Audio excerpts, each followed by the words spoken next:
Let me start off with you, Dr. Brighton Overcook. House of Rep is set, according to them, to go for forensic audit of how 11.3 trillion naira is spent on our 3 refineries, and yet we have no result or little result to show for this. What do you have to say about this, given the fact that the House Committee also established, I think, 11 or 19 queries also on how 210 trillion naira cannot be accounted still from NNPC?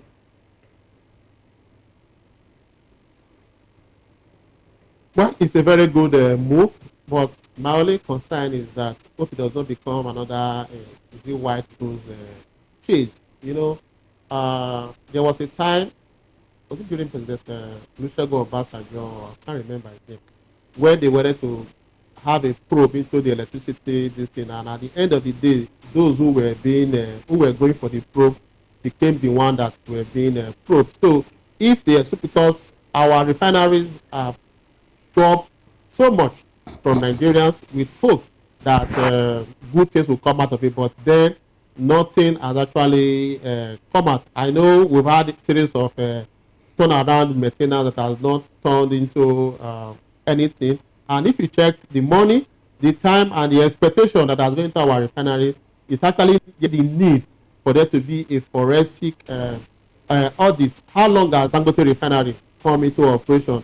And it's already changing the petroleum access to fuel and so many things, already dictating the market, let alone our refineries that we spend so much for. So I want to join my voice with the House of Representatives. Let them go very well and be objective in their doing. They have to be careful not to allow nepotism or some other things derail them, coupled with the fact that they have just a few more years in office to. Now, looking at the time frame that this can do it.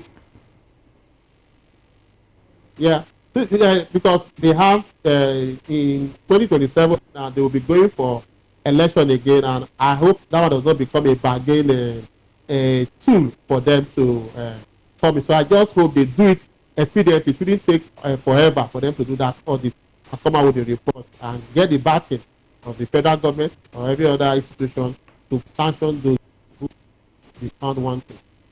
All right, now, but let's extract also the time frame, the time they want to do this forensic audit. We're looking at 2010 and 2020. Now, some Nigerians are asking what really happened. Why is it that it's at this point in time that they want to wake up to say want to do or conduct a forensic audit on how 11.3 trillion naira was spent? Why is it that the House have not started this audit before now? What is really happening? Are we seeing more like someone now being witch-hunted? And also, if the House have also thought about this audit and also question and all that they presented that they're going to do, why is it that we're not getting the likes of former GMD of NNPC come answer some question at this point? He's still moving around freely, and we've not really heard of his maybe invitation to talk and also answer some questions. Well, the House of Rep could be the House, but the constituent may be different. Somebody who may have who may be spearheading this particular who may have made the call could have been privy to some information, but may not be in the position to even do anything about it. But now that the person is there, he will definitely say, okay, well, guys, this is what we can do, or this is what will help Nigerians. And they go in. The time they are starting does not actually start from 2010 to 2020. A lot of things happen within that particular time. Remember that 2010 is just even kind of close. It's a long period. It's a decade, and a lot they have. They have, so if they start from a particular point to now, and let's not come with the issue of witch hunting. If they go objectively in what they are doing, witch hunting may not come in. But if they now come out open to say this is what they want to do and go behind and start discussing not something else, that's a different ballgame. Okay, all right. Thank you very much, Dr. Brighton Overcook. Now, let's come back to the studio. Mr. Dele Fanimo, permit me to put you on the spot. You were a business reporter for so many years, for several years. And I understand that at some point you reported energy. Now, I want to put you on the spot. let's say we make you the GMD, the Group Managing Director of the NNPCL. We have talked so much about spending. If we make you the GMD of NNPCL, what would you do with the refineries? Recommendations that you give to the government, to the FCE, FEC. There's an agency of government that is saddled with oversight functions, apart from the National Assembly, which is NAITI, Nigeria Extractive Industry Transparency Initiative. For this period that we are talking about, they were shouting that we never had any audit, not to talk of forensic audit. Nobody listened. Then we are going back to the issue of 11.3 trillion naira. I want us to keep it aside. If we make you the GMD of NNPC, what would you do with it? The proper thing to do is to look into the books. And the first thing you need to do is, those people that were awarded these contracts, what is their pedigree in the industry? There was a time hairdresser was given turnaround maintenance. And she didn't do the work. She didn't do it. Okay. And the gain of being a contractor to NNPC was her salary in the National Assembly. Now, there's no way you want to do this audit. In fact, the National Assembly that I say they want to find out what happened, do they have the capacity to find out? What is the antecedent?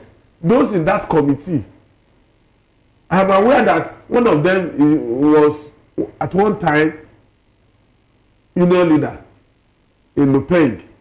How much of forensic audit does that person know? And those people that should have been giving them the backup, did they employ them? Okay, you know why I asked you that question? You know why I put you on the spot? Bayo Ojulari, the current General Group Managing Director, says, look, I don't want to sell. Give me $60 billion. I'll revive the refineries. If you were in his position, will you say the same thing? You see, Bayo Ojulari was too hasty in pushing out that narrative. He had not settled down to know the level of rot and the level at which some of these equipment are. There are some that cannot come up again because of advanced technology. Now, if you now begin to sink money into that area, you are not likely to get any results. Okay. And so, Bayo Ojulari, ordinarily I would have expected him to do an internal audit and then go back to his minister, which is the president. You never can tell if he did that. That's what I said. You asked me if I were to be in his position, what would I do an audit? Okay. I would do it. Before you call somebody, an external auditor, to come and audit your firm, you would have done your internal audit. Present your findings. That is the platform on which an external auditor sits to do an overview. Now, a company that has been running for 10 years, that's what they are capturing now. 2010 to 2020. With 3 administrations. I mean 2. Now, no audits. You don't just wake up in one day and say you want to audit that kind of organization. And also, NNPC, that is a huge behemoth. So, I would do internal audit in collaboration with NAITI, who understands the dynamics of that industry. It is on the basis of my findings that I will push to the Minister of Petroleum, which is the President, and say, sir, there are gray areas in this. Can we go further? Okay. So you think he didn't do all those things? Because we could recall that Bayo Ojulari happens to be an expert in petroleum process and production also. So when you say, he's too fast to say we're not selling, you think he did not really, do all those underground findings before saying we need $60 billion for us to fix the refineries, 3 of them. I am sure that was the briefing he got from staffers of NNPC. And someone have played also within the NNPC corridor before he became the group GMD. You see, you need to be in government at one time in your life for you to understand the dynamics of government when you are inside. All right. Now let's bring Barrister Asim Adams. This probe, do you think that anything will come out of it? This is not the first time we are having probe. Recall that PIB, it took like 10, 12 years for it to be passed into an act, into law. And within those periods, we had members of the House of Representatives taken to Ghana, senators taken to Ghana, and all of that. There was this conflict between Nigerian government and the international oil companies about their role in stalling the passage of the PIB and all of that. This particular, we are looking at 11.3 trillion naira spent with little, or in fact with nothing to show for it. With nothing to show for it. Do you think something will come out of it? Especially, we're also looking for 210 trillion naira from the same NNPCL. Nothing will come out of it, first of all. That is, if I were to be president, I will tell Ojulari to go back to where he was before he was appointed. The reason is because of the fact that $60 billion, the question I will put to him as a layman is, how much is a refinery? How much did Dangote build his refinery? They term that one as one of the biggest refineries in the world, or in Africa, for instance. So I will tell him, I say, $60 billion, not even naira? How much is a refinery? Please, sir. I think the best thing is you just go back. It's like we are going to create more confusion in the particular area I want to solve problems from. This is the problem we are having. The man has already told his mindset. Ojulari has already told you, this is my mindset. I don't want to sell. No problem. Give me 60 billion. Oh, okay. You go and get it from heaven or wherever as case may be. He's asking government to bring it. Whereas you are supposed to go to heaven. You can go to China. Go to China. You are supposed to generate that 60 billion. From this investment, you want to put 60 billion. I don't know how people think. Now, second way that I felt they would have done this. There was a time Pat told me, and I agreed with him. He said, India, Singapore, Malaysia, there was a time their economy and a lot of their institutions were not working. Okay. They went out and outsourced. Where you see a British man coming to become your Minister of Finance. Where you see an American who has done well. Forget about whether Nigerians or whatever. Who's coming there to come and do a thing there to rejig the economy? See, the government should have gone to Saudi Arabia, countries that have run refineries very well, and make it productive that they can even be quoted in the stock exchange somewhere. If you look at the history of the Saudi Aramco, whatever, Aramco was not set up by the Arabs just like that.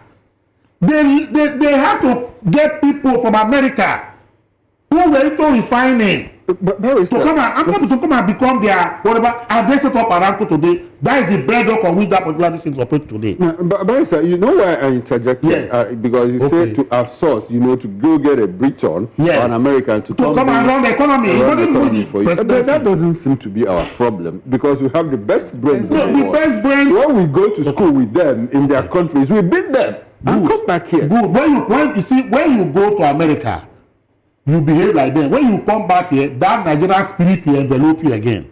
That is the problem we're having. The white man that is coming here will also have Nigerians to implement the policies. Let me drop my this thing before this thing. Let me drop it. Now, if I must say we don't have best brains in Nigeria here. We have best brains. We have good brains in Nigeria here. Now, you might even employ a best brain. He colludes and connives with the Nigerian people like you are trying to say. And results are not gotten. Okay. A good example is Clement Westerhoff and Bonfrey Joe. They were foreign coaches. They understood the system. They knew the Nigerian system. They came in here and collaborated and connived or colluded with the good part of the Nigerian system to get a result that brought that 1994 team that we are still proud of today. They are foreigners. But they didn't come to Nigeria to come and begin to work hand in gloves with the criminals in football and whatever. They knew how to use the Nigerian people around to not achieve that result. The same thing I'm saying, that a foreigner can run the economy. Just Minister of Economy or Finance. He will do that. If he fails, he go back. We now know that we'll send him to jail, as case may be. All right. Finally on this, okay. Go ahead. I was thinking on this House of Assembly issue.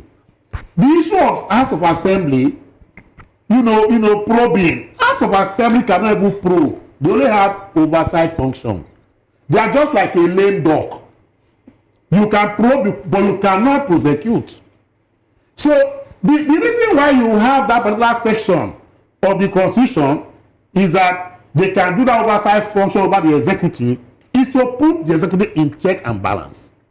But the kind of National Assembly we have today, they will do this probe. After the probe, they will now, give this people a tap on the wrist. Can they prosecute the people if they are found they want it? They cannot. So this particular, whatever is for me a jamboree. It's not going to achieve any result. Let me ask you a question. During the Buhari era, there was this off the mic, probe that was going off the mic. What has come of that particular probe? Is it not the same National Assembly? The man who was talking about off the mic today, is it not the whatever as case may be? Is he not in power today? So I'm asking the question: why this continuous, probes of jamboree? It will come out with nothing, in my own, opinion and estimation. All right. So it's just a waste of time and funds. Thank and you resources. so much. Dr. Bright, let's get your concluding thoughts on this one as you react to the fact that Nigerians are also asking the government to bring out or bring up all the information gathered by Jim Obaze, who he actually appointed to do some investigation, personal private investigation in Nigeria. We learned that through the investigation some names come up, but till today we are yet to get anything at all from the findings of Jim Obaze and his team. Well, the question is, at the time Jim Obaze was being engaged, what was the end product? Was it that the report will be made public or not? You see, some of these things are like jamboree. It's just like they are fooling the people. So much money, so much resources go into some of all these programs. And even when the report comes out, it is either the people are not punished or somebody is putting the report somewhere. For the NFPC or whatever, I just want to add that apart from the cost of running the refinery or trying to put the maintenance, they should also segregate what those funds are meant for, because a refinery that is not working, NFPC that is not doing what is expected of them from Nigerians. There are so many persons who are under the same rule of NFPC. What are they actually doing? So we should also be able to separate it, and should be told how much did Dangote use in building the refinery that is currently making way today. If one man can do that, if it takes the federal government to borrow and ensure that we have a better refinery serving the purpose of what we have, I believe all these things will go. And lastly, there are so many of all these things where they are just there. No result, nothing, but just as a place to collect money, like somebody asked recently. In a state, for example, we have the water board. Money is being pushed into water board, and yet people are getting boreholes to satisfy themselves. I believe it's high time Nigerians look at all these things. If they are not working, let's do away with them.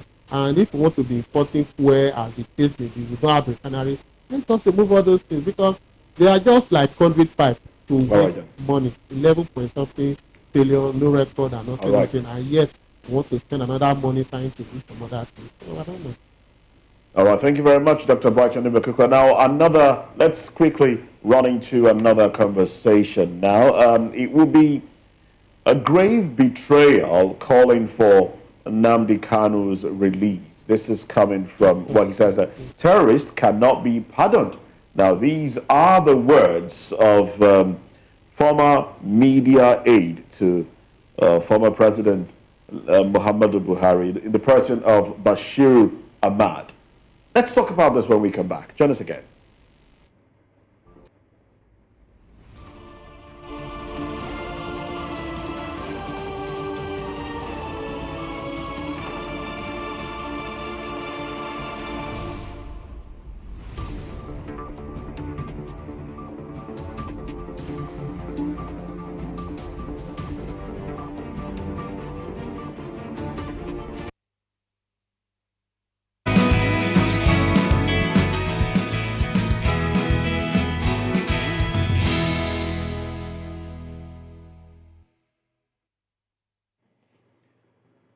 Former Vice President Atiku Abubakar has reignited controversy by demanding the immediate release of Nnamdi Kanu, labeling his prolonged detention as a grave injustice and a stain on Nigeria's democratic credentials. In a stinging statement, Atiku urged the federal government to cease what he called legal torture and resolve the matter either through pardons or expedited judicial action, warning that continued silence only deepens national division.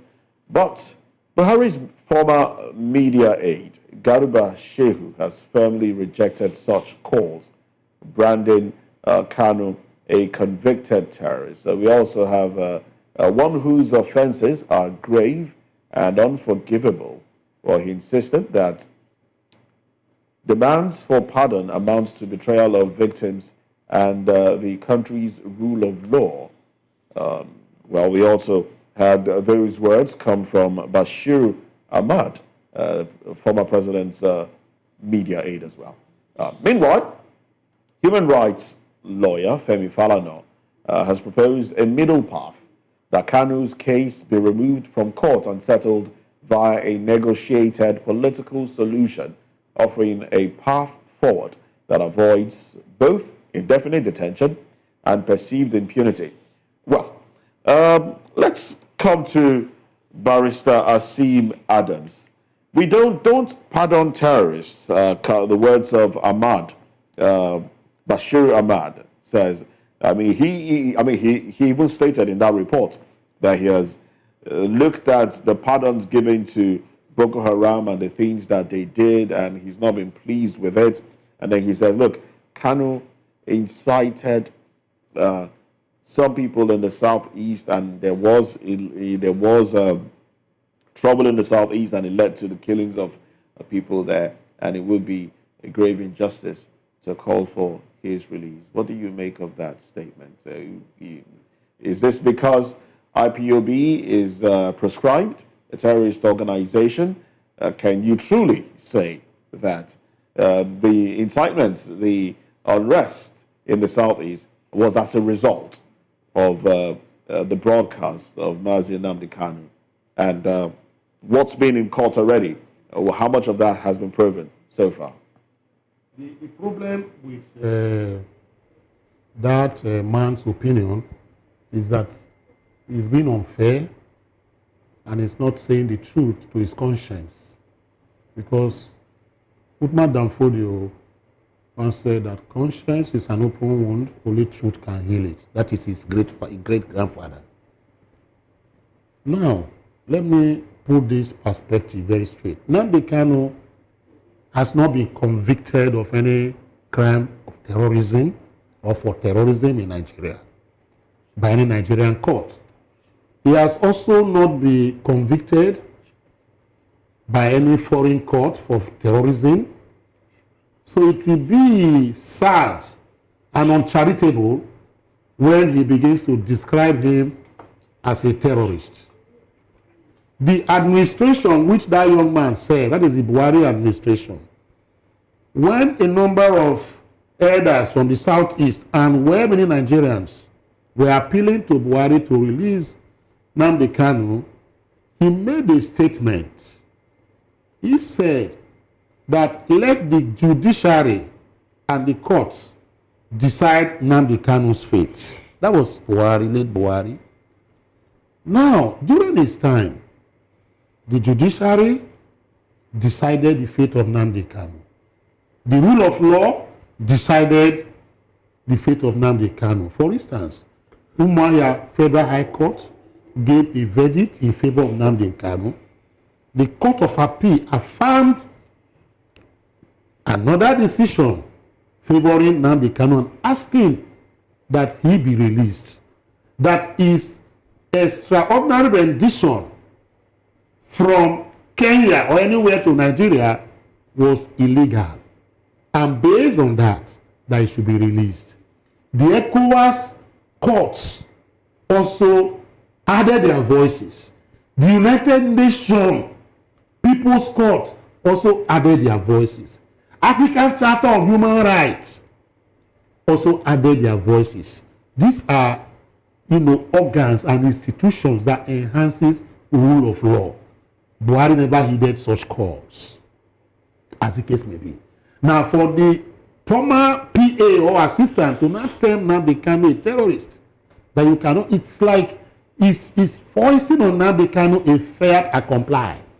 And he has already found him guilty, even when the Nigerian court has found him guilty. That is something I cannot really begin to understand. And for him to now compare the situation of Nnamdi Kanu to Boko Haram, you see, it's sickening and nauseating. Because the Boko Haram variant of terrorism is akin to that of Al-Qaeda. We don't really know whether than the religious, philosophy struggle that they are into, whether they are into economic or I don't think so. Nnamdi Kanu is not in that cadre. So it is a misconception, an uncharitable word for that man to now compare both situations. That Nnamdi Kanu is a terrorist. I really cannot fathom it out. It's so sad. Now, even as it is, IPOB that was prescribed, there are matters in court about the prescription of IPOB. Until and unless those matters are decided in court, it cannot be said, legally speaking, that IPOB is a prescribed organization. I'm not trying to, maybe support them as the case may be, but let us follow legalists and what the legal, apparatus have said in Nigeria here. So it's unfortunate. And now coming to what Femi Falana has advocated, that let this be settled out of the courtroom. I quite agree with, Femi Falana's, assertion and postulation on the release that a political solution will be the best way to resolve this Nnamdi Kanu. Stop this particular court, whatever that we have. The AG of the Federation has powers under the Constitution to continue, discontinue, as the case may be, even when trials continue. He has the right to do that. You can do it. Why not use those kind of verbs open to you and the government, and let's see if we can come to a round table and do what? Negotiate. I am saying this finally, not because of the fact that I am putting pressure on the government, or maybe I'm trying to echo views of others that are just within Nigeria here. In Turkey, there's a particular man, a young man they call Abdallah Öcalan. It's the same situation he found himself in Turkey. The PKK, etc., as the case may be. He's their leader. Unfortunately, he was also extradited from Kenya, this same Kenya, to Turkey. The same way Nnamdi Kanu was, extradited back to Nigeria. A lot of things went under the ground. He's still there for close to 2 decades in detention. But right now, as I speak with you, the PKK, under the leadership of Abdallah Öcalan and the Turkish government, have found out that the courts may not be able to solve this problem. So let us see if we can get a political solution.